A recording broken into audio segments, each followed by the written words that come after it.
Hola, Miguel. Seguramente no quieras leer esta carta, pero me veo en la obligación desesperada de hacerlo en una última súplica a la persona que tiene en sus manos el terminar con una interminable tortura, que es el no saber dónde está mi niña. Esta carta directa al corazón de Miguel Carcaño, el asesino confeso de Marta del Castillo, es en realidad el último intento de una madre por recuperar los restos de su hija. Pensar que por un pacto de silencio ella no reposa donde debiera. Imaginar que la sonrisa que tanto te gustaba de ella se pudre en un basurero o en el fondo del río, sepultada en una tumba que no es tumba, sino un hoyo escondido para todos, salvo para ti. Es la última oportunidad antes de que la justicia desmenuce el caso en 45 días de mentiras, coartadas y de testigos sorpresa. El taxista fue lo mejor prácticamente que ha pasado en el juicio. Lo que eran sospechas, un taxista lo convirtió en certezas. ¿Le dará un giro a este juicio? La validez del testimonio de este taxista depende de la credibilidad que le dé el tribunal, lógicamente. Esta es la crónica del juicio de Marta del Castillo y de mucho más. Es el relato del crimen que ha sacudido la conciencia de millones de españoles. Yo creo que la sociedad dice clama justicia.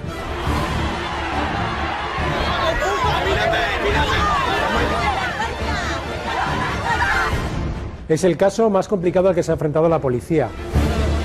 Va a marcar un antes y un después en lo que se refiere al protocolo usado en la desaparición de menores. Ellos pueden tener muy claro que vamos a seguir buscando y de cualquier manera, de cualquier forma. Horas antes del juicio lo intentó todo por recuperar a su hija muerta a manos de su amigo Miguel. Te suplico una vez más que me recibas o me llames o me escribas. Yo solo quiero oírte, no reprocharte, ni insultarte, solo oírte. Solo quiero que me digas por ti, por tu madre, por mí. Miguel, ¿dónde está el precioso cuerpo de mi niña? ¿Qué ocurrió en el piso de León 13 la noche del 24 de enero de 2009? Según el fiscal, Miguel Carcaño y Cuco violaron y estrangularon a Marta. Samuel les ayudó a deshacerse del cadáver. Y Francisco Javier, el hermano de Miguel, y su novia María, como mínimo, encubrieron todo el asunto. Yo sé que son todos culpables. Pero ¿cómo pudo un simple adolescente tejer una trama tan impenetrable? Los psicólogos dicen lo mismo, que Miguel no es capaz de hacer un plan a 2 horas más tarde. ¿Quién le ayudó? ¿Quién lo organizó todo? ¿Por qué durante este juicio, de repente, ha crecido el protagonismo de Francisco Javier Delgado, el hermano de Miguel Carcaño? 1000 días después, el paradero de Marta del Castillo todavía es un misterio.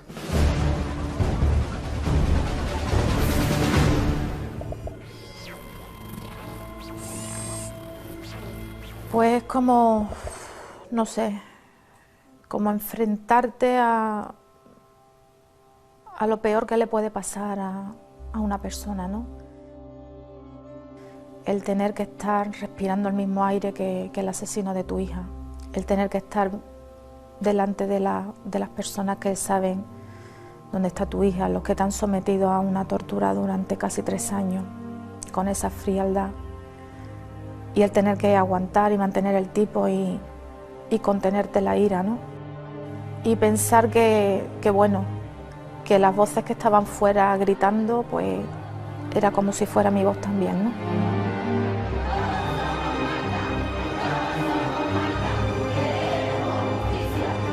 Es la indignación. Yo lo comprendo.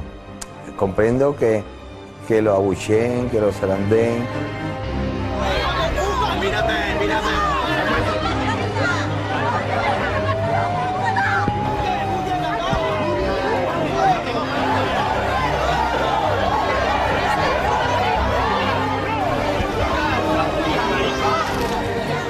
La indignación tan grande de que, bueno, que has cometido un delito, has matado a una persona, ya has confesado lo mayor.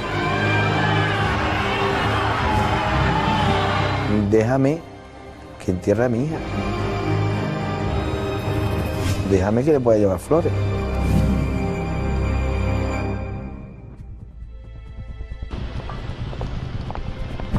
Los padres de Marta llegaron juntos, Antonio y Eva llegaron de la mano, Para ellos era una prueba de fuego. Se veía que era un día importante para ellos, quizás de los más duros. ¿Tenéis esperanza de que diga algo de poder estar?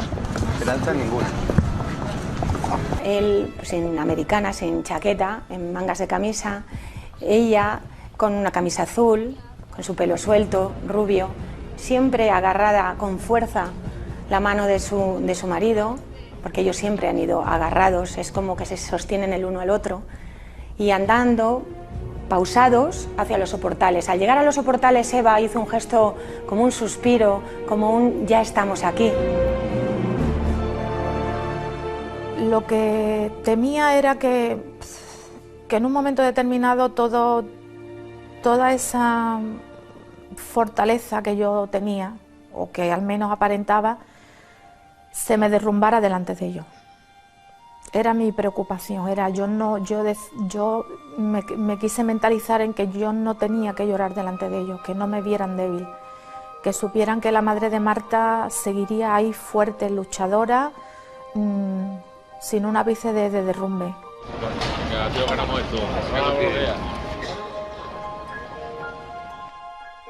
El más madrugador, bueno, no esperábamos otra cosa, fue el abuelo de Marta, José Antonio. Llegó elegante con su chaqueta, con una chapa con la cara de su nieta, para no olvidarse nunca de ella y que jamás se olviden todos los demás de ella. Y dijo una cosa que nos dejó marcados, nada más empezar. Si apareciese el cuerpo, ya la sentencia me traería sin cuidado. Creo que a toda la familia, ¿no? Y bueno, como bien decía la compañera, que si estábamos dispuestos a rebajar la condena, estaríamos dispuestos a contar que nos dieran dónde está el cuerpo de Marta. Podemos a lo mejor llegar a un acuerdo de una rebaja dependiendo de la condena que le caiga, pero no vamos a sacar a Miguel Carcaño.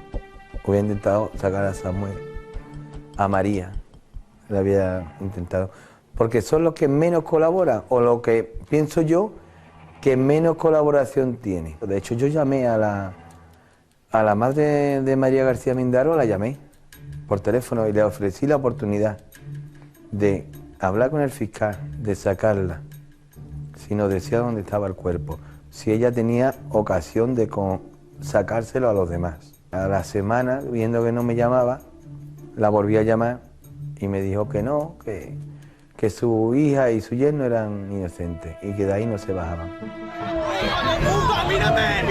El hermano, no, el hermano yo creo que estaba allí cuando pasaron los hechos, no sé si tendrá alguna implicación más que no se ha podido demostrar, ¿sí?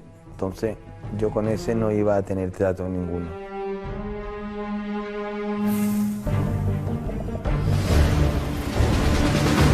Y ahora mismo estamos sin saber quién ha sido ni qué ha pasado. ¿Cómo que quién ha sido? Solo si Samuel hubiera participado en la desaparición de Marta, podría haber hecho un comentario semejante. Lo único que te quiero decir que ya que estás implica conmigo, que digas a dónde está Marta. Te voy a contestar, ¿crees, ladrón, que todos son de su misma condición? Es que, señoría, discúlpeme, pero como usted comprenderá, en acusaciones falsas, pues es normal que me hierva la sangre.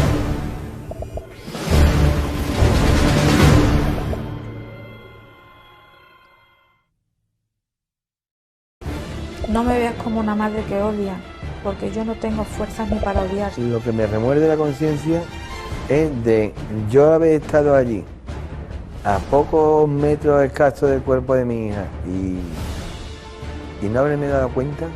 En ese momento ya tuve la certeza total de que algo malo había pasado. Ha habido una especie de pacto de sangre para no contar la verdad. Estoy segura que la fuerza para seguir para adelante me la da Marta. Nunca imaginé que su destino sería morir así, tan pronto, con toda una vida por delante.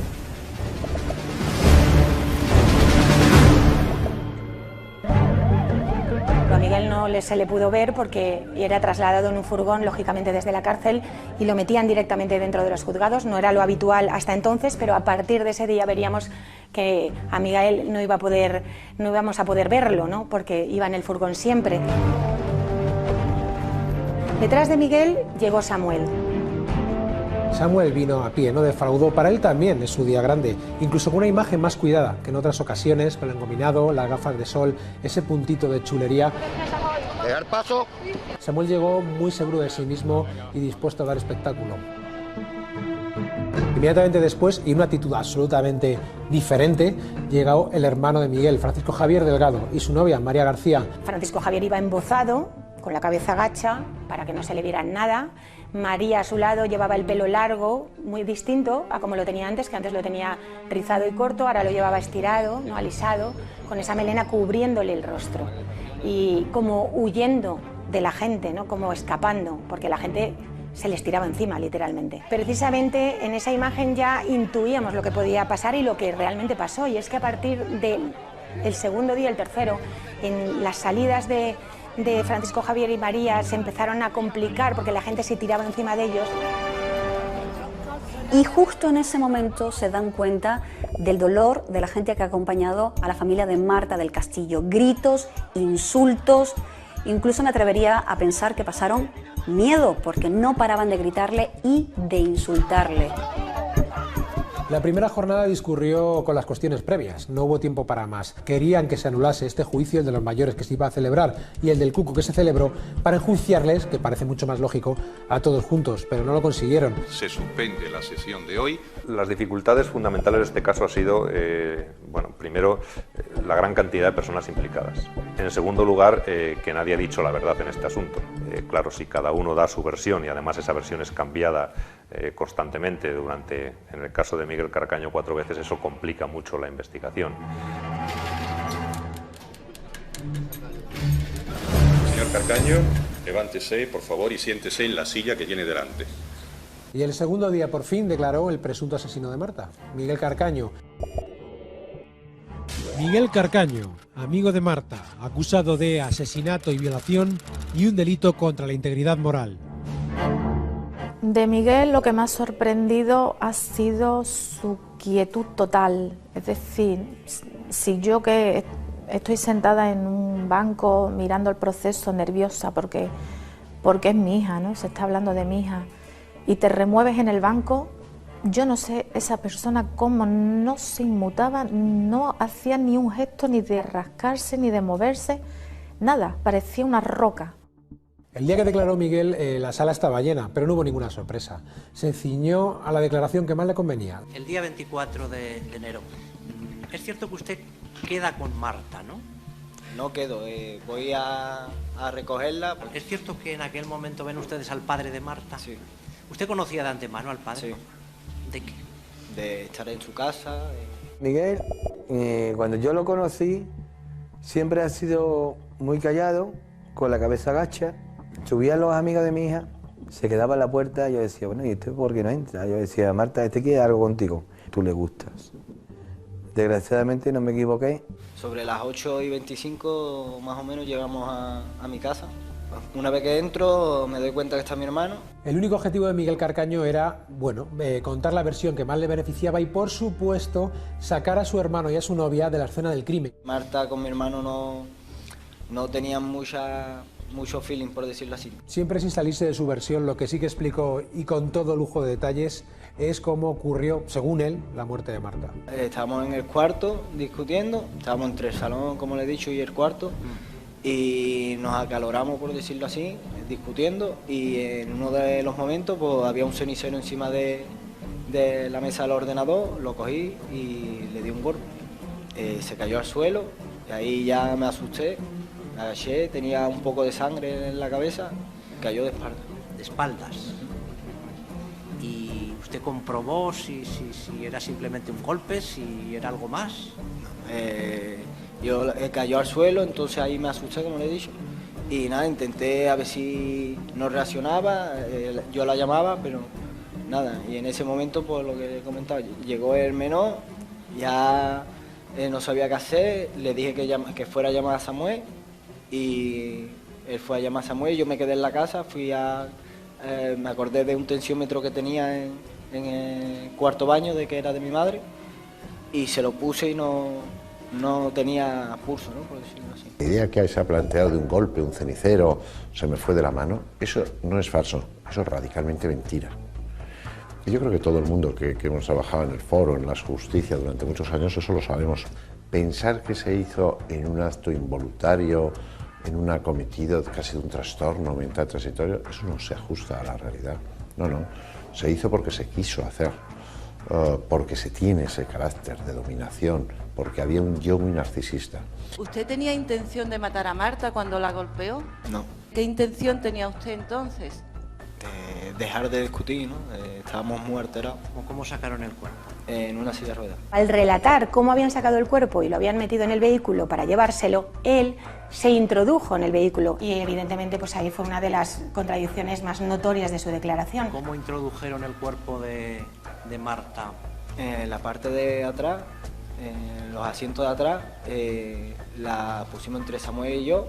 El menor se sentó con ella al lado y Samuel se sentó al lado, en el asiento del conductor. ¿Y dónde se desplazaron? No sé, yo regresé a la casa. Parece que no le importa, parece que pasa de todo, es como que no tiene sensibilidad. ¿En algún momento le comentó posteriormente a los hechos algo a su hermano? No. ¿Le mintió a su hermano en todo momento? Sí. ¿Por qué motivo? Para no implicarlo. Desde el principio Miguel siempre ha intentado disculpar a su hermano, por eso sitúa toda la acción siempre antes de que llegue la madrugada. Pero claro, llegó el turno de declarar del vecino. Toda la teoría de Miguel se venía abajo como un castillo de naipes. Cuando usted vio a Miguel Carcaño, ¿es cierto que llevaba una silla de ruedas? Sí, sí. Enfrente de su puerta hay como un espejo y estaba delante del espejo con la silla de ruedas, que era sobre las 1:30 por ahí. Poco después veíamos cómo Miguel Carcaño se quedaba así, coartada, porque su novia de camas y la madre de la niña confesaban precisamente que Miguel Carcaño esa noche abandonó la vivienda sobre la 1:15, 1:30 de la noche. Y hizo el intento de salir por la ventana de mi habitación. ¿Qué le dijo Miguel? Que él iba a su casa a arreglar un problema con su hermano. Yo le pregunté qué problema y me dijo que iba a solucionar un problema con su hermano y a borrar pruebas antes de que nadie las viera. Rocío, la novia de Miguel, solo dijo la verdad porque la policía empleó una treta con ella, que fue detener a toda su familia. Les llevaron a todos a comisaría y se los pasaron por delante, toda su familia, hasta la abuela de 80 años. En realidad les detenían acusados de robar unos ordenadores. ¿Le habló algo sobre un charco de sangre? Sí, me dijo que esa tarde había estado con Marta, que habían discutido los dos. El hermano estaba en la habitación, salió, peleó con Marta, cogió un cenicero, le dio. La golpeó. Cuando le preguntaron por qué dijo que había violado a Marta antes de matarla, explicó que era una idea que se le había ocurrido para eludir el jurado popular. ¿Es cierto que usted manifestó en esta declaración que usted había violado y dado muerte a Marta junto con el menor? Sí. ¿No es cierto esto? No. ¿Por qué declara usted eso entonces si no es cierto? Era para imputar al menor, ya que él había imputado a mi hermano por unos delitos que él no había cometido, como lo estaban diciendo. Nuestra ley de enjuiciamiento criminal permite a los jueces elegir cualquiera de las declaraciones prestadas por un imputado en instrucción, aunque luego se retracte de ella en el juicio y preste otra. Por tanto, los jueces sí pueden elegir esa declaración en la que Miguel cuenta con absoluto detalle cómo se violó a Marta y cómo se la asesinó. Para que los jueces la puedan tener en cuenta por encima de otras, tiene que estar corroborada por otros datos periféricos que la doten de credibilidad. Para muchos es la verdad, la declaración de la violación, y que además justifica el intento de suicidio. Ya estaba que no podía más, tenía mucha presión encima y decidí suicidarme, ¿no? ¿Por qué culpó usted a Samuel? Porque él está conmigo, ¿no? Él me ayudó, igual que yo estoy asumiendo mi responsabilidad, que los demás asuman la suya. Lo cierto es que el fiscal podía haber sido un poco más duro en el interrogatorio a Miguel, y lo cierto también es que hasta 3 veces le preguntaron directamente dónde estaba el cuerpo de Marta y él respondió con un no tajante. ¿Usted sabe dónde está el cadáver? No. ¿Dónde se encuentra el cuerpo de Marta del Castillo? No lo sé. Yo asumo que sí, que yo le di el golpe, pero que yo no me llevé el cuerpo de mi casa, que no sé dónde está. La jornada acabó y fue una decepción. De hecho, el padre lo que dijo, el padre de Marta, fue que no había creído en nada a Miguel, salvo en una cosa. Lo único que ha dicho que me creo es que el hermano estaba allí. Él se lo dijo y ahí se le ha escapado eso. Yo creo que ha sido un fallo garrafal inconsciente que ha tenido, que ha dicho la verdad. Yo me parece que es la versión que le interesa, es la que está dando y la que le ha dicho su abogado.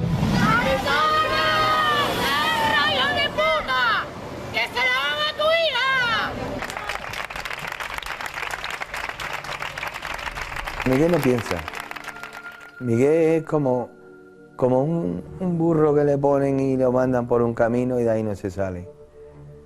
Y Samuel es como alguien que siempre ha querido estar integrándose con pandillas, con uno, con otro. Samuel Benítez, amigo de Marta, acusado de encubrimiento y un delito contra la integridad moral. Mira, se lo hagan a tu sobrino. ¿Te acuerdas de tu sobrino? De aquí de Tarteso, que se lo hagan a él. Señor Benítez, levántese, le hago la misma. Samuel tenía claro lo que iba a decir. Había confesado 2 veces ante la policía, pero eso fue hace 3 años y ahora lo iba a negar todo. ¿Es cierto que usted el día 24 de enero recibe una llamada de Miguel Carcaño y en esta llamada le comunica que tiene un marrón muy grande? No. ¿Y es cierto que declaró también que se desplazó en un autobús hasta el domicilio de León 13? Eso es negativo. El día 24 de enero nunca pise el domicilio de León 13, nunca. Él es capaz de llegar a ser el más chulo de todo el tribunal. ¿Todo lo que contó relativo a su participación es cierto o no es cierto? Es totalmente mentira. Fue capaz luego a las 4 de la mañana de ir a participar en la búsqueda de Marta junto al padre de Marta e incluso se permite conceder una entrevista a una cadena de televisión. Solo que durante esa entrevista comete un gravísimo error. Estamos ahora mismo sin saber quién ha sido, ni qué ha pasado, ni qué va a pasar, y ahora mismo estamos que es que no sabemos nada, vamos, que es que estamos como si, no sé, algo que es muy raro. Solo si Samuel hubiera participado en la desaparición de Marta, podría haber hecho un comentario semejante. ¿Y en qué momento se desplaza usted para colaborar en las labores de búsqueda de Pues Marta? una vez que llego yo a mi casa después de bajarme del autobús, tardaría aproximadamente unos 40-45 minutos en llegar a mi casa, alrededor de las 4 menos cuarto, menos 20 aproximadamente. ¿Y es cierto que declaró usted también a la policía que tiraron el cuerpo en el río Guadalquivir? ¿Dice usted que esto no es cierto? Exacto, no es cierto. ¿Y por qué motivo declaró usted de esta manera, no una vez, sino 2 veces? Pues primero bajo coacciones, amenazas y bajo un agarrón de cuello, bajo golpes que me daban en la cara y en el pecho. Es una estrategia horrible, por manida, el hecho de que vayan a declarar y digan que la policía les ha presionado. Los jueces a esas alturas están hartos de oír a acusados en el banquillo soltando por la boca cómo la policía les ha presionado para confesar.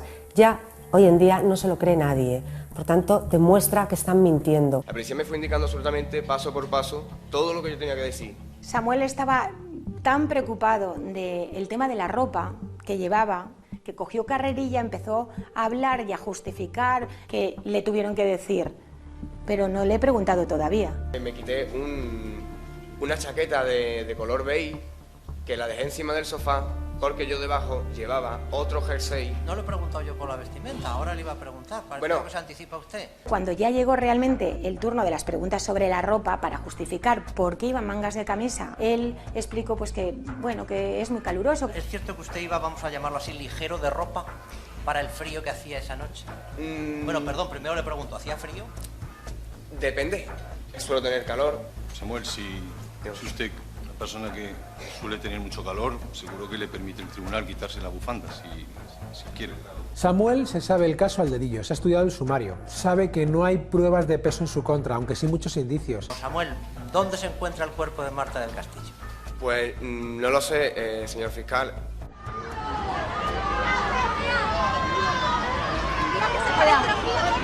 ¡No de puta!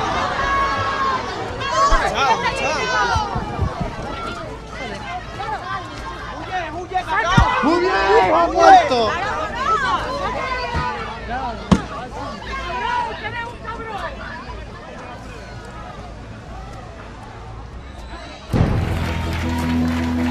La familia necesitaba una respuesta contundente y rápida, que se vieran las caras Miguel Carcaño y Samuel, que cara a cara pudieran hablar delante del tribunal y delante de la familia de Marta de lo que ocurrió esa noche. Como no sea con un careo aquí, no pienso que nunca vamos a sacar paradero de nuestra hija. No era el primer careo entre Miguel y Samuel, pero este, en cualquier caso, fue una simulación de careo porque no pasó ni de los 3 minutos. Yo creo que fue para contentar a la familia de Marta. Un careo sirve para que los careados, en este caso Miguel y Samuel, entren en contradicción y de esas contradicciones podamos sacar conclusiones. También me llama poderosamente la atención la actitud de Samuel y de Miguel en ese famoso careo. Yo, desde luego, de haber sido mis clientes, les hubiese recomendado otro tipo de actitud. No les benefició en absoluto ese careo. Lo único que te quiero decir, que ya que estás implicado conmigo, que digas a dónde está Marta, ya que tú estás en la calle y yo estoy en prisión, y se ve que tu actitud es lo más pasota que se puede hacer. Te voy a contestar, ¿crees, ladrón, que todos son de su misma condición? Eso es lo primero. Y explícame tú, con el mayor respeto a todas las personas de la sala, ¿quién te cree tú que tú, una persona, mata a una persona? ¿Y quién se va a creer de esta sala? Y con el máximo respeto a todas las personas que hay en la sala, ¿quién se prestaría a ayudar a desaparición de un cuerpo cuando otra persona sí que la ha matado? Porque yo, no. De hecho, Miguel le espetó: si tú no tienes ni el billete de autobús para justificar cómo has vuelto de Montequinto. Y él dijo: bueno, eso no te lo tengo que explicar a ti, ya se lo explicaré al tribunal. Y explícame cómo es posible que supuestamente tú me estés metiendo en una hora de 9:15, 9:30 aproximadamente, cuando en esa hora estoy yo con mis testigos en Montequinto y me dices con un coche inventado que ningún amistad mía tiene ese coche. Explícame tú, por ejemplo, que dice los tickets de autobús. Yo todavía esos tickets nunca han aparecido. No sé. Sí, pero es que a ti no te tengo que demostrar nada, se lo tengo que demostrar al jurado. Por eso, ¿no? Yo entiendo y agradezco que los jueces han tenido pues ese miramiento por decir: no vamos a negarle a los padres todo lo que esté en nuestras manos, ¿no? Pero a mí ese careo no me supo a nada. Yo hubiera preferido un careo incluso con el menor y con Francisco Javier, con preguntas, con vamos a dar ahí en las costillas. Y en realidad lo que dejó patente es lo de otras ocasiones, que Miguel Carcaño le echa la culpa a Samuel y que Samuel, como se sabe el sumario al dedillo y que no hay pruebas en su contra, le da la vuelta. Y que tampoco apareciste por la casa, también es mentira, ¿no? Porque igual que tú apagas tu móvil, y está confirmado que tú apagas el móvil, en esa época tú eras más listo que yo. Por eso tú estás en libertad y yo estoy en prisión. Sí, yo soy Forrest Gump, que desde Montequinto a tu casa tardo 5 minutos, ¿no? O sea que o tengo ¿Tú tienes coche un hermano propio? de Melu o soy el primo de Forrest Gump. Todos nos quedamos con la impotencia de que el careo se podía haber sacado más, ya que se podía haber sacado más, fue muy corto y el juez fue muy rígido en que no se alzara la voz unos a otros, como si allí fueran a acabar pegándose. Es que, señoría, discúlpeme, pero como usted comprenderá, en acusaciones falsas... perfectamente y seguro que usted me entiende perfectamente a mí, con actitudes más pasivas. El careo, aunque parezca mentira, porque la gente pensaba que Samuel estaba muy nervioso y gesticulaba mucho y era dubitativo, es que él es así, él es histriónico y tiene esa forma de expresarse y no estaba más nervioso que Miguel. Miguel perdió una gran oportunidad en ese careo y de hecho parecía como vencido. Yo intento demostrar que tú ese día no cogiste autobús, tenías coche. Entonces, por ahí te intento decir que sí, que tú viniste a mi casa con coche, no en autobús, como tú dices. Y que tampoco apareciste por la casa, también es mentira, ¿no? Es fácil aquí acusar en este país sin aportar pruebas y por el contrario, haz como yo, que hablo y aportando pruebas, las aportaré. Durante el careo, Miguel se mantuvo casi igual que lo ha hecho a lo largo de todo el juicio, tranquilo, seguro, con frases cortas, las piernas juntas, la mano una sobre la otra y apenas se le escuchaba hablar. Samuel fue mucho más altivo, se le enfrentó, se le encaró y una vez que concluyó el careo, un careo por cierto muy corto, muy descafeinado, Samuel respiró y se santiguó. Lo de Samuel, pues, si uno no tiene nombre, lo del otro, no lo sé, ¿no? Esos gestos de presionarse, no lo sé. Yo creo que un poco de protagonismo. Y yo lo califiqué como cacareo. A mí me dejó como diciendo, pero esto qué ha sido, ¿no? Lo que vimos de verdad fue una pantomima que, bueno, parecía una discusión entre dos amigos en un bar. Bueno, en este caso concreto yo estoy convencido de que ha habido una especie de pacto de sangre entre ellos para no contar la verdad. Ha habido un grupo de menores compinchados, pero no para cometer el crimen, sino compinchados entre ellos como amigos. Han hecho un pacto con respecto al silencio, pero no han hecho un pacto con respecto a qué es lo que vamos a contar, para que nuestras versiones coincidan. Y han generado un dolor incalculable, porque eso los psicólogos sí lo sabemos. La muerte de un hijo es lo más terrible que te puede pasar, pero la pérdida de un cuerpo, el no saber dónde está, el no poder darle tierra, el no poder llorarle, eso genera un vacío, una nada, que es muy difícil, ¿no?, de soportar.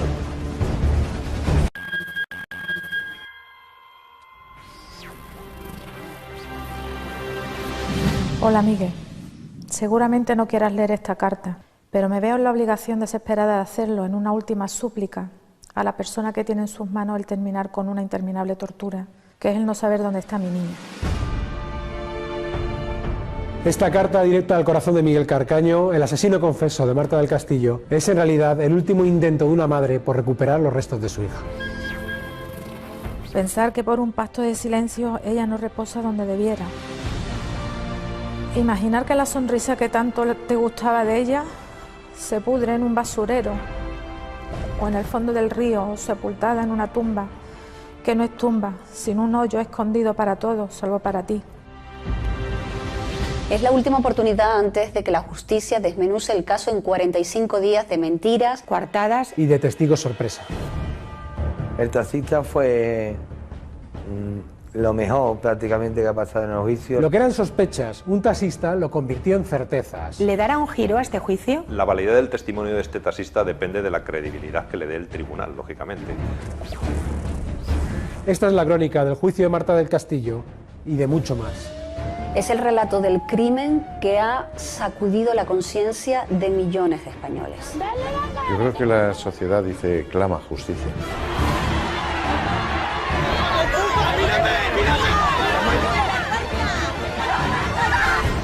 Es el caso más complicado al que se ha enfrentado la policía. Va a marcar un antes y un después en lo que se refiere al protocolo usado en la desaparición de menores. Ellos pueden tener muy claro que vamos a seguir buscando y de... Durante los días posteriores a la desaparición de Marta, Miguel Carcaño y su hermano Francisco Javier cruzan muchas llamadas en las que el hermano mayor Francisco Javier le da muchos consejos, le anima. Habla tú, hablo yo con ellos, pero yo ya no puedo seguir así más. Tengo una presión encima que no puedo. Ha llegado un momento en que ya no te dejaron tranquilo, ¿verdad? Hasta que ya no se nos ocurre que mirar porque no hay nada que encontrar, porque no hay nada que buscar. Que Miguel es muy torpe. Y los psicólogos dicen lo mismo, que Miguel es... el coeficiente mental que tiene es medio bajo y que no es capaz de hacer un plan a 2 horas más tarde. Entonces, solamente queda el hermano. ¿Sabía usted que estaban buscando a Marta del Castillo cuando dijo la frase que acabamos de escuchar, no hay nada que encontrar, no hay nada que buscar? Posiblemente sí, porque es una frase posterior al día 24. Para mí ha sido dura por las escuchas, porque te crea mucha impotencia el estar escuchando a este sinvergüenza. Durante su interrogatorio, Francisco Javier se mostró incluso como una víctima cuando recordaba los malos modos de la familia de Marta cuando llamaron a su puerta la madrugada de la desaparición. Mi hermano aporrea la puerta y entonces este individuo pues sale con muy malos modos.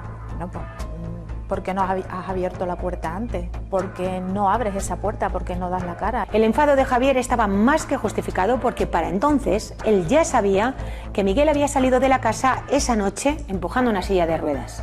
Cuando usted habla con su hermano, ¿qué es lo que le transmite usted? Tampoco se identifica con ningún nombre, pero sí me amenaza fuertemente. Pero mi hermano cuando llega a casa yo le digo, Javi, ¿qué es lo que ha pasado? Dice, mira, algo ha pasado, ¿eh? Lo han visto con una silla de ruedas, yo ahí se me cayó el mundo. Yo sí antes tenía una sospecha de que a mi niña le había pasado algo, en ese momento ya tuve la certeza total de que algo malo había pasado. Francisco Javier tuvo la actitud de siempre y arrogante y no se salió para nada del discurso que siempre ha tenido, que él se fue a casa de su exmujer, que le da coartada. Usted permaneció aproximadamente dentro del domicilio de Rosa unas 2 horas y cuarto, 2 horas y media, ¿no? Entre las 9 y las 11:30.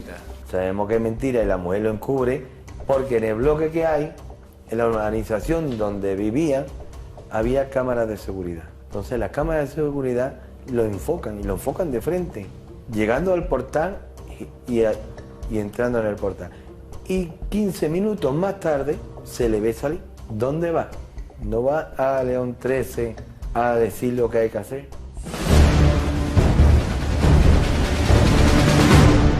Fuimos al portal a ponerle el ramo de flores en el cumpleaños de mi hija. Cuco, ¿tú sabes dónde está Marta? De parte de sus padres, llévale este ramo de flores.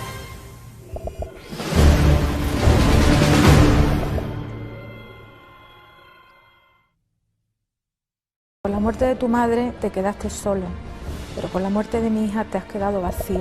Yo sé que son todos culpables. Pedir perdón a la familia de Marta por el daño causado. Pedir perdón es otra cosa. Es mirarse al espejo el resto de su vida y decir, merece la pena que yo siga vivo. Cuco, ¿tú sabes dónde está Marta? De parte de sus padres, llévale este ramo de flores. Solo quiero que me digas por ti, por tu madre, por mí. Miguel, ¿dónde está el precioso cuerpo de mi niña?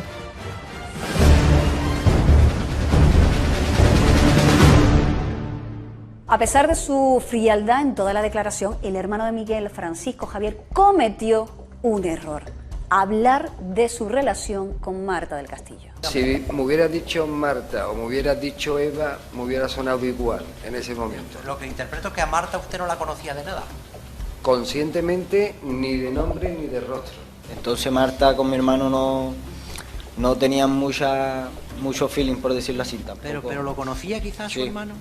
¿Pero lo conocía de qué? De vista, ¿no? De haber estado en su casa, pero poco más, ¿no? De saber que me juntaba con ella. Que a Marta usted no la conocía de nada. Ni de nombre ni de rostro. Y así nos contó que de verdad su hermano y Marta se llevaban fatal, es decir, que se conocían, es decir, justo lo contrario que ha intentado hacernos creer su hermano en los últimos 3 años. Mira, que se lo hagan a tu hija, cabrón. Precisamente en esa imagen ya intuíamos lo que podía pasar y lo que realmente pasó. En las salidas de Francisco Javier y María se empezaron a complicar porque la gente se tiraba encima de ellos, incluso llegaron a quitarle las gafas, la bufanda a Francisco Javier.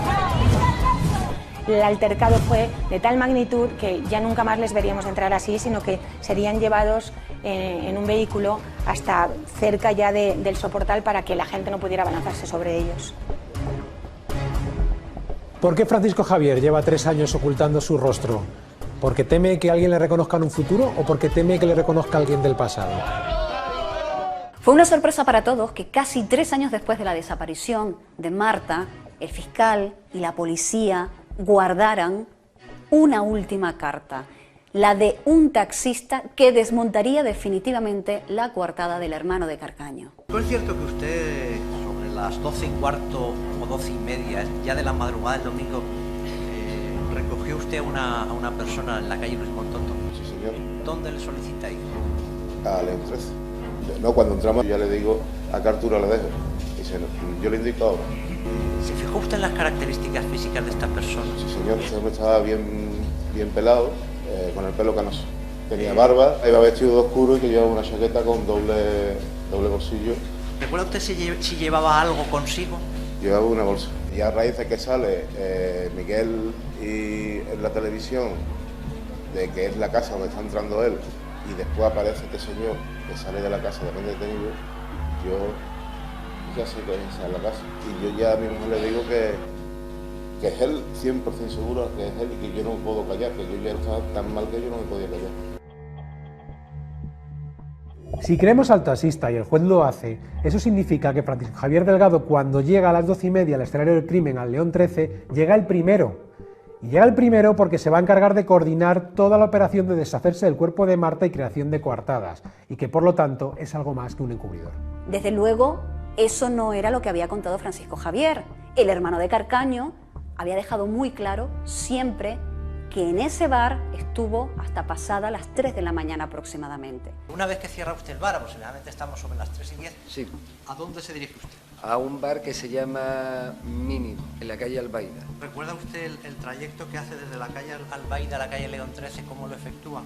Andando. ¿Pero es cierto que usted a las 4 de la mañana llama a su novia María? Sí. ¿Recuerda para qué? Sí, para que me abriera. El taxista había conseguido desmontar la coartada de Francisco Javier. El taxista fue lo mejor prácticamente que ha pasado en el juicio, lo más fresco, en un testimonio claro y comprensible. Yo he visto un poquito de luz en ese camino, ¿no? Los magistrados aceptar al testigo, al taxista, ¿no?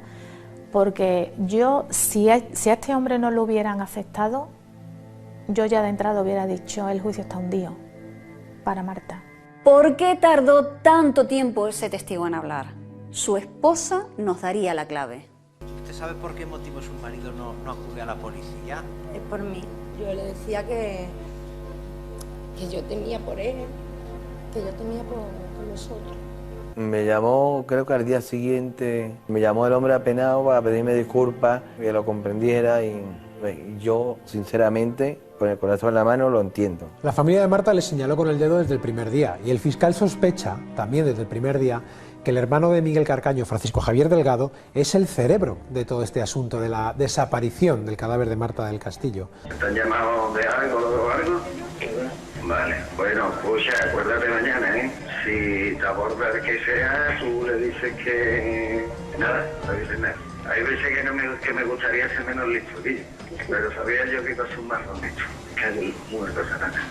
Desde luego, él es el único que ha demostrado ahí en la sala, delante del tribunal y con sus respuestas, que es el más inteligente de todos. Y por último, Francisco Javier, ¿dónde se encuentra el cuerpo de Marta del Castillo? Es algo que no sé ni he sabido nunca. María García se empeña en darle coartada a todos ellos.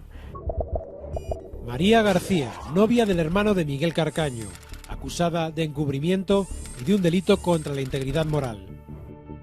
Si ella dice que estaba allí desde las 12 o 12:15, que se supone que cuando limpian y sacan el cuerpo, le da coartada a todos. Y más importante, a su novio. María, ¿es cierto que en torno a las 12:30 aproximadamente de la noche alguien tocó por fuera en la persiana del salón? Yo no escuché nada. ¿No escuchó usted nada?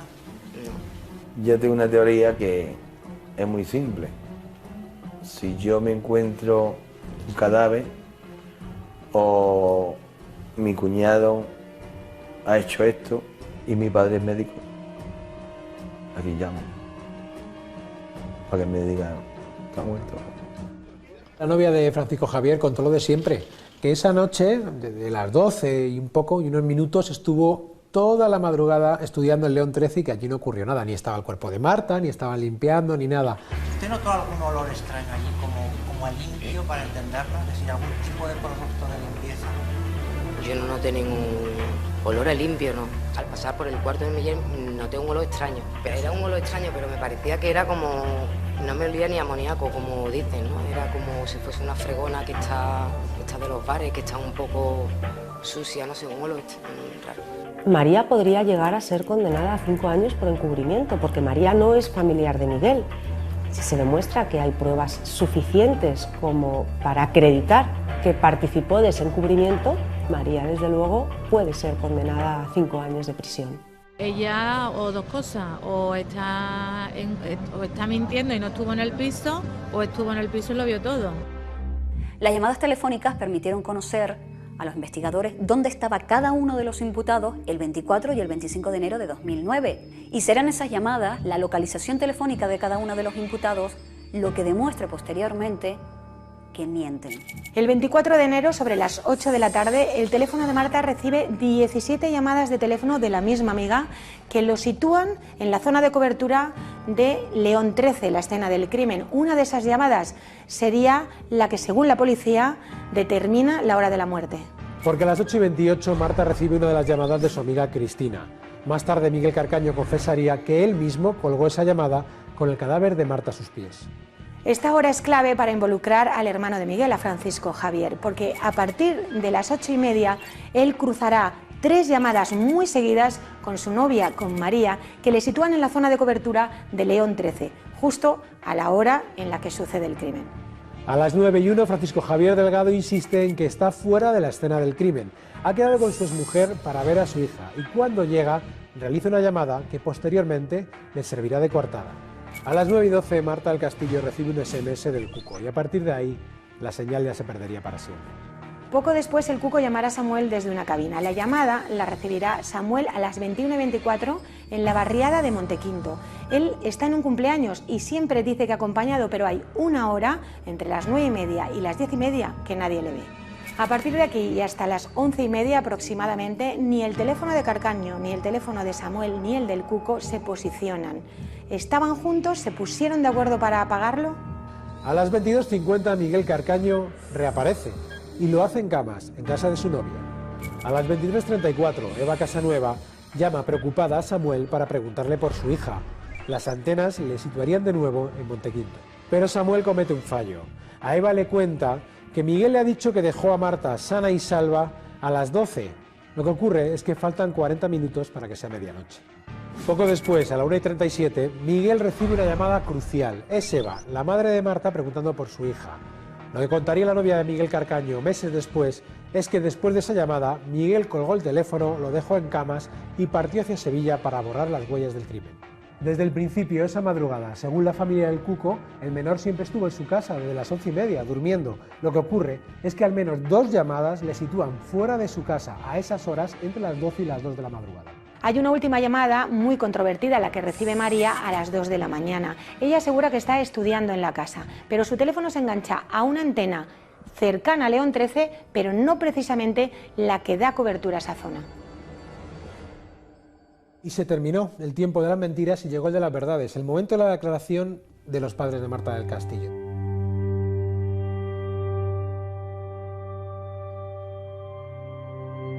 Hasta ahora todo lo que hemos escuchado son mentiras que se van a demostrar con el paso del tiempo y el primer día de que en la sala se van a escuchar las verdades. A Miguel lo tengo muy visto, a Samuel lo tengo muy visto.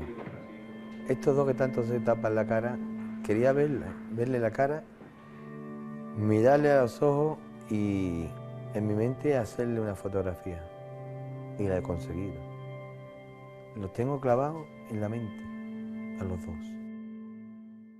Lo primero que hizo fue clavarle sus ojos azules a María García, a la novia del hermano de Miguel Carcaño, porque Antonio pensaba entonces, que María García era la única que se podía quebrar. Él empezó a recordar lo que había sido desde por la tarde, porque fue la última persona que vio a Marta, cuando le dijo, no irás en la moto con Miguel. Lo vi allí y me extrañó, porque tenía yo conocimiento de que vivía en camas, y que tenía una novia en cama. Yo lo miré a él, le dije que no quería verla o que fuera en moto y él me contestó de que tranquilo que estoy de paso. A partir de ahí ya Antonio empezó a recordar su angustia porque sabía que algo había ocurrido cuando Marta no llegaba a casa. ¿Usted tocó en las persianas, las intentó levantar, vio usted luz? Yo primero miré a ver dónde había luz. Vi que no había luz en ninguna. ¿Y escuchaba usted quizá algún ruido o no se escuchaba nada? Absolutamente nada. Nada. Y he pensado muchas veces que me pudieran ver llegar, que conocían el coche y que pudieran apagar la luz. Y yo, lo que me remuerde la conciencia es de yo haber estado allí, a pocos metros escasos del cuerpo de mi hija, y no haberme dado cuenta que me tenía que haber quedado toda la noche allí. Tenía que haber abierto la ventana como fuera y entrado. Eva Casanueva entró en la sala convencida de que no iba a mirarles, muy digna, se sentó en la silla y comenzó esa declaración en la que fundamentalmente relató su angustia desde casa. Es tanto el dolor que nos tienen sometidos que el hecho de que nos devuelvan el cuerpo de mi hija, ya eso, aunque parezca absurdo decirlo, sería un alivio. Mientras Antonio estaba buscando, ella estaba en casa con el teléfono. Las llamadas que hizo, llamadas incesantes a Samuel y a Miguel, la contradicción entre Samuel y Miguel sobre la hora que habían dejado a Marta, hasta el punto, o sea, se puso tan nerviosa que contaba cómo en una de las llamadas a Miguel llegó a amenazarle con echarle a la policía encima, porque Eva sabía que Miguel escondía algo. Le digo que soy la madre de Marta, que Marta es que había estado con Miguel, que necesitaría contactar con Miguel porque ella no me coge el teléfono. Y Samuel me dice, mira, yo es que estoy aquí en Montequinto, dice, pero Miguel me ha dicho que la ha dejado a las 12. En ese momento yo veo que mi marido mira el reloj y dice, pero si no son las 12. Eva acabó su relato, su declaración, y todos pensábamos que se marcharía con la misma seguridad con la que había entrado a la sala, pero no. Eva tenía claro, tenía que hacer una cosa antes de marcharse. Retrocedió un poco y clavó su mirada fría y directa a Miguel Carcaño, el único que ha confesado ser el responsable de la muerte de su hija. Estoy segura que la fuerza para seguir para adelante me la da Marta, porque yo soy creyente y yo sé que ella está en un sitio de donde nos da fuerza, y luego la fuerza de que tengo que hacer que la vida de mis dos hijas sea, dentro de todo este dolor, lo más normal posible, ¿no? Yo tengo claro que a mis hijas el asesinato de Marta del Castillo las va a seguir de por vida, ¿no?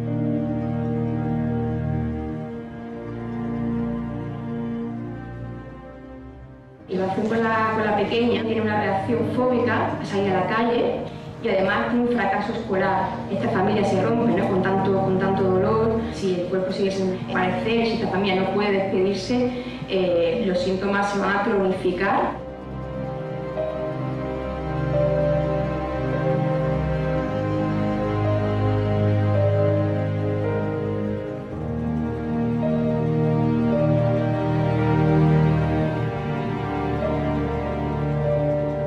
Estuve a punto en un momento de salirme del juicio, cuando declaró al psicólogo, y estaba dispuesto a salirme de la sala, para no soltar una lágrima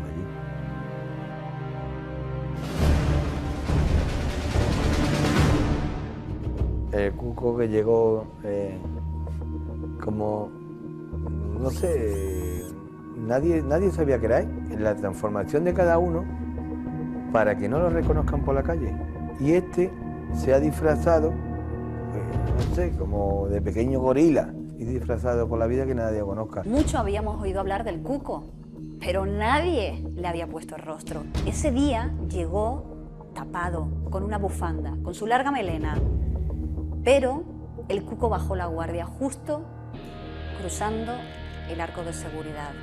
Y en ese momento descubrimos el rostro del primer procesado por la muerte de Marta del Castillo. ¿Su nombre es, por favor? Francisco Javier García Manito. ¿Viene usted a declarar como testigo? ¿Jura usted o promete decir la verdad? Sí.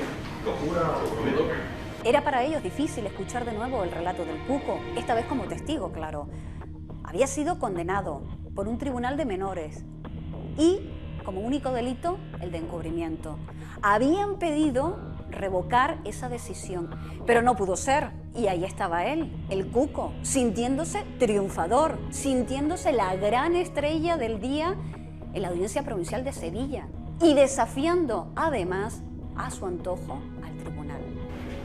¿Y usted hizo en ese momento el plan de irse con ellos? ¿No quedó en verse con Miguel y con Marta en casa de Miguel? No, en casa de Miguel no. Yo quedé con ellos en el Polideportivo de San Pablo. ¿A qué hora quedaron?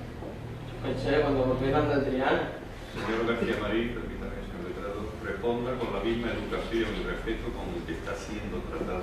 Cuando lo ves de nuevo y lo ves con esa prepotencia delante de un jurado que te infunde tanto respeto, y ves con esa prepotencia que hablaba, pues te causa asco. Señor García Marín, discúlpeme, ¿tendría la amabilidad de apartarse el pelo de la cara mientras declara? El tribunal es importante, si no, no hay mediación. Pero apartárselo de modo que el tribunal le vea la cara. La declaración del Cuco no sorprendió a nadie, lo negó todo y justificó sus confesiones anteriores en supuestas presiones de la policía. Pero es que el Cuco había confesado ante policías, ante jueces y ante el fiscal de menores. ¿Es que todos le presionaron? Pues él siguió mintiendo durante el juicio. ¿Tiene usted rencor hacia Miguel?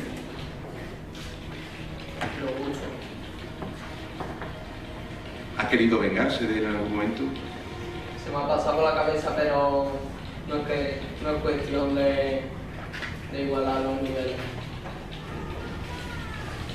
¿Es por ello por lo que usted mete a su hermano? No, ¿Solo por presiones de la policía? por presiones. El juez comenzó llamándole la atención por sus modales. Continuó diciéndole que se quitara el pelo de la cara para dirigirse al tribunal. Y el abogado de la acusación terminó suplicándole que dijera dónde está el cuerpo de Marta. ¿Quiere usted hacer el favor de decirnos al tribunal y que puedan descansar los padres tranquilamente algún dato al poder encontrar a Marta? Si yo lo supiera, ya se lo hubiera dicho hace tiempo. Y si lo quieren saber, pregúnteselo a él. ¿Quién es? Señor García Marín, esos últimos son. Vale, de acuerdo. Ni de acuerdo, no hay forma de dirigirse a un tribunal. No hubo respuestas a la desaparición y muerte de Marta del Castillo. Y claro, eso provocó lógicamente la decepción de la familia de Marta del Castillo, pero sobre todo la ira de toda la gente que esperaba a las puertas de los juzgados. ¡Quédate con ella! ¡Entrégala lo que tienes que hacer, asesina! ¿Por qué no protegéis a Marta cuando la estaba matando? ¿La ves? No te olvides que no. Quédate con ella y con mi cara. Yo siempre pensé que era el eslabón débil, pero Cuco no ha podido ser el eslabón débil porque tenía ahí a la Cuca, que era su madre. Hace 3 años se negaba, la tuvieron que entrar arrastrando prácticamente dentro del despacho donde se tomaba declaración a su hijo, mientras ella gritaba que no quería entrar allí bajo ningún concepto porque su hijo era un asesino. Ahora, 3 años después, dice que pondría las manos en el fuego por su hijo. Tenían que venir los dos, primero por orden estaba ella y después estaba el marido. Constatados son los hechos de que la madre del Cuco nunca quiere declarar antes que su marido. Lo hace pues para después la madre corregir todos los errores que haya podido tener este hombre. Nos enteramos en el mismo día que esta señora había tenido un desguince. Pues el juez hizo bien en mandar un perito. El informe que le da al juez dice que poder declarar, puede declarar. Por si fuera poco, con retrasar su comparecencia, durante el interrogatorio, cuando llegó la pregunta clave, si era posible que el Cuco hubiese cogido las llaves del coche para trasladar el cuerpo de Marta, Rosalía no debía tener preparada esa respuesta porque se equivocó, aunque rápidamente intentó corregirla. ¿Dónde dejó el llavero esa noche? Habitualmente las dejaba en la entrada. ¿Es posible acceder a ese llavero si usted está durmiendo sin que usted se advierta de esa circunstancia? Dentro de casa sí, la pueden coger. Que si pueden coger las llaves sin que yo me dé cuenta, no. Esa señora sabe más de lo que ha contado. La madre del Cuco, doy de fe y ciencia cierta que sabe dónde está mi hija. El Cuco también lo sabe. La defensa de los padres de Marta ha solicitado que se deduzca testimonio por falso testimonio a la madre del Cuco y al Cuco. Puede prosperar ese falso testimonio respecto a la madre del Cuco si se acredita que mintió, que no puede prosperar el falso testimonio del Cuco, puesto que el Cuco tiene una figura híbrida. Los testigos están exentos de declarar todo aquello que les perjudique. Y no nos olvidemos que el Cuco ha sido coimputado en otro procedimiento.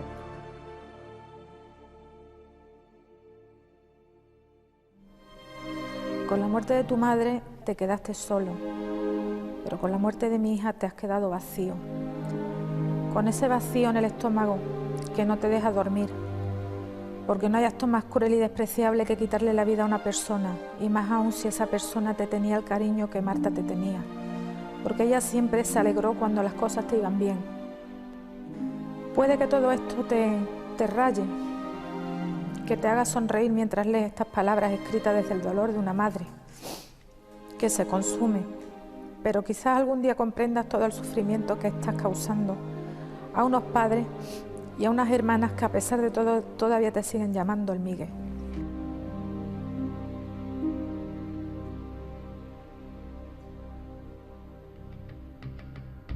El juicio, no sé cómo definirlo, ¿no? Es un trámite que hay que seguir. No está, como siempre se ha dicho, el puzzle completo. Pero yo quiero entender que hay suficiente como para hacer justicia. Yo sé que son todos culpables, de eso no tengo duda.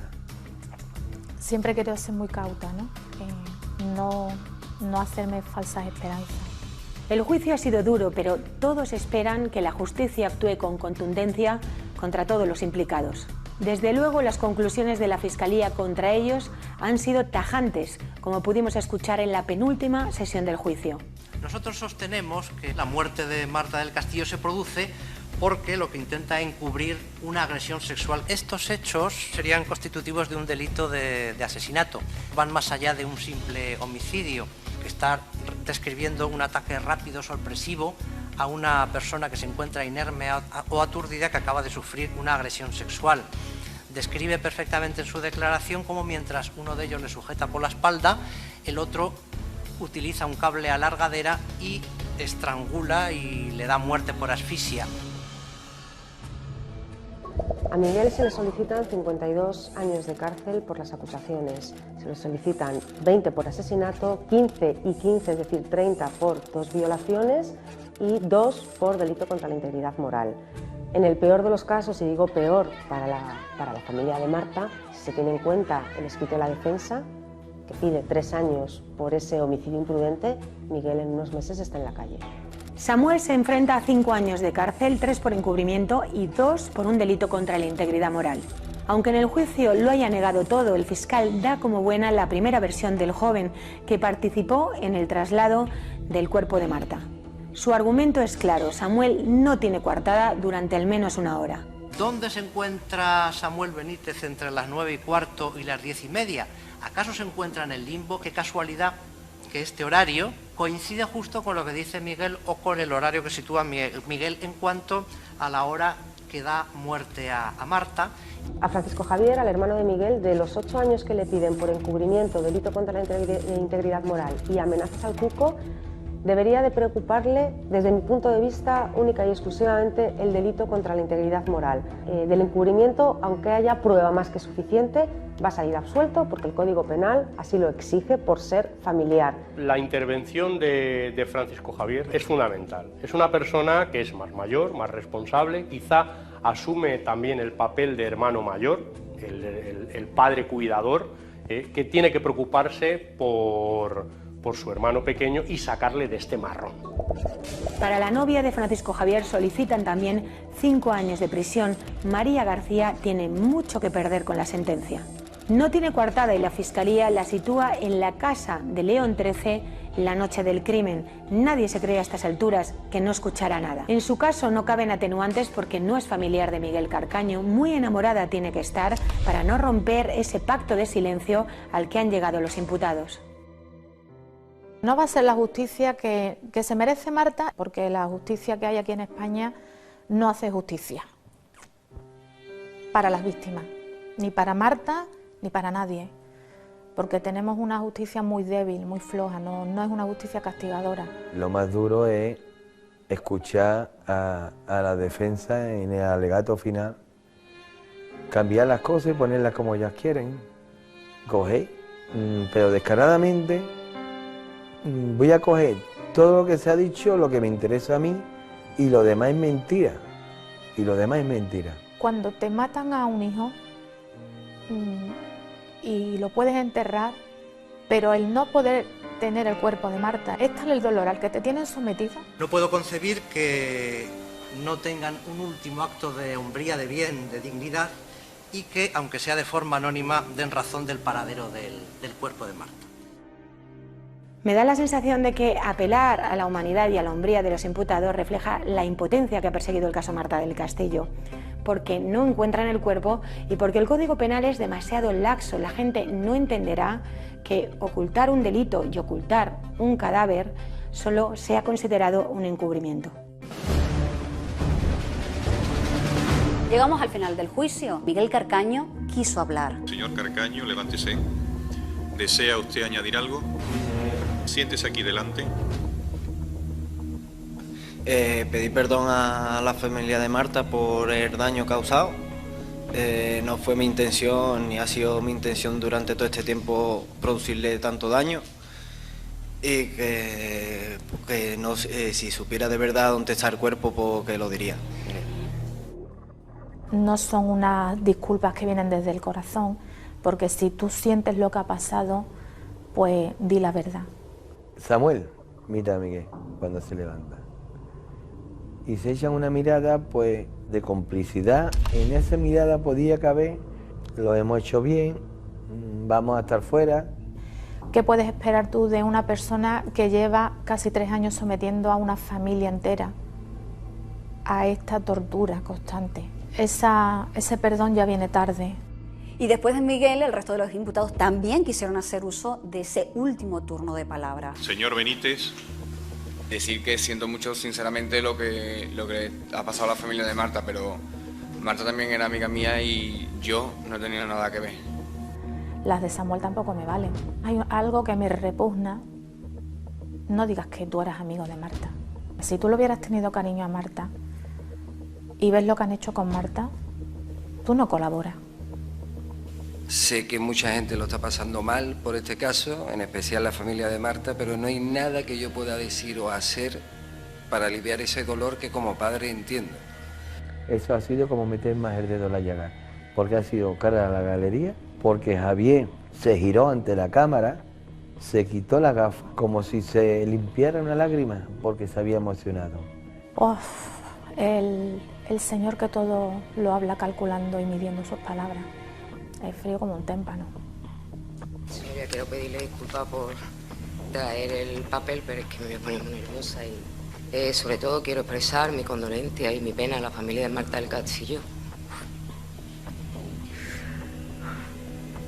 Voy a decir 2 frases y ya está, porque no voy a ser capaz. Solamente quiero decir... No, porque ya estoy nerviosa, ya me cuesta mucho trabajo. Solamente quiero decir que yo no puedo aliviar ese dolor porque yo no sé nada de lo que le ha pasado a Marta. No voy a decir nada más porque...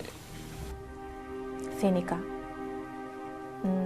No le sale de corazón decir las cosas porque las tenía que llevar escritas en un papel. Las lágrimas de María eran más bien de miedo que del sentimiento que podía tener hacia nosotros. Que siempre han estado muy prepotentes pensando en que se van a salir de Rosita y que a lo mejor ahora tiene la duda. Lo peor fue las disculpas de esta gente, porque para mí si se hubieran callado me hubieran hecho un favor. Pedir perdón es otra cosa. Pedir perdón es mirar a la cara, pedir perdón es arrepentirse, pedir perdón es sufrir a partir de ahí, pedir perdón es mirarse al espejo el resto de su vida y decir: ¿merece la pena que yo siga vivo? Eso es pedir perdón.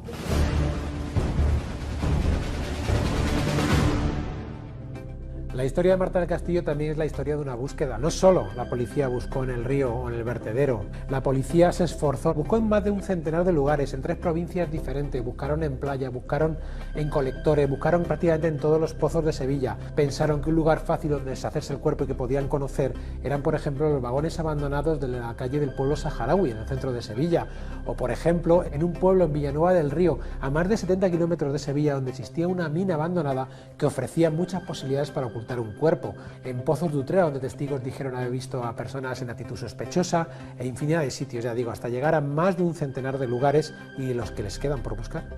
Que solamente digan dónde está la niña. Si la niña ya no tiene nada. La niña solo tiene unos huesecitos que sus padres quieren darle cristiana sepultura, ponerle unas florecitas y llorarle en esa tumba. No queremos nada más. Que no saben el sufrimiento tan grandísimo que le están causando. A nadie le interesa que aparezca el cuerpo de Marta del Castillo. Digo a nadie, a los imputados, lógicamente. Nos diría si ha sido violada o no. Nos diría si efectivamente murió de un golpe con un cenicero o no. Nosotros vamos a seguir buscando a Marta.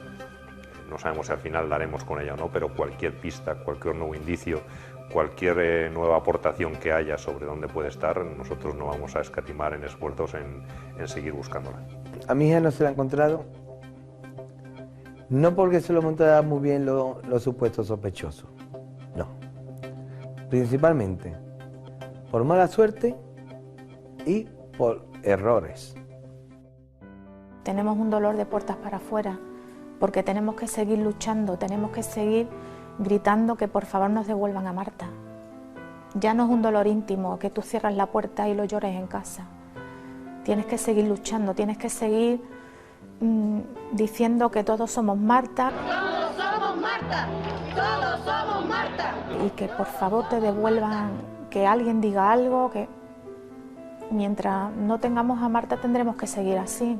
No soy el padre vengador, si hubiera sido el padre vengador, ya seguro que no estaría aquí ahora, seguro, porque yo sé dónde buscarlo, sabía dónde...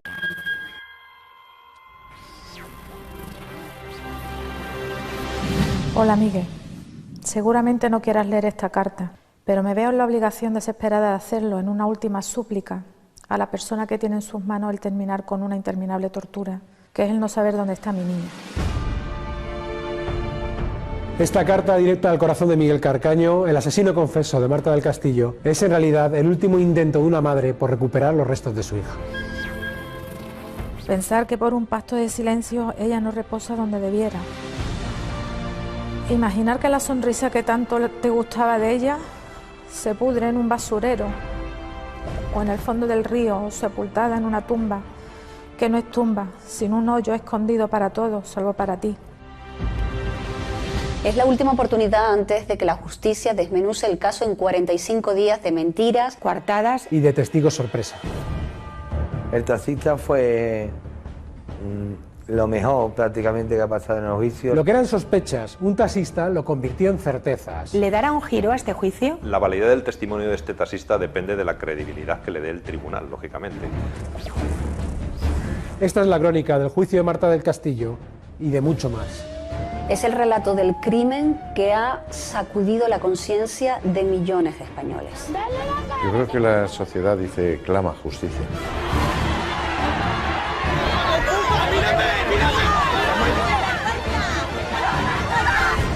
Es el caso más complicado al que se ha enfrentado la policía. Va a marcar un antes y un después en lo que se refiere al protocolo usado en la desaparición de menores. Ellos pueden tener muy claro que vamos a seguir buscando y de cualquier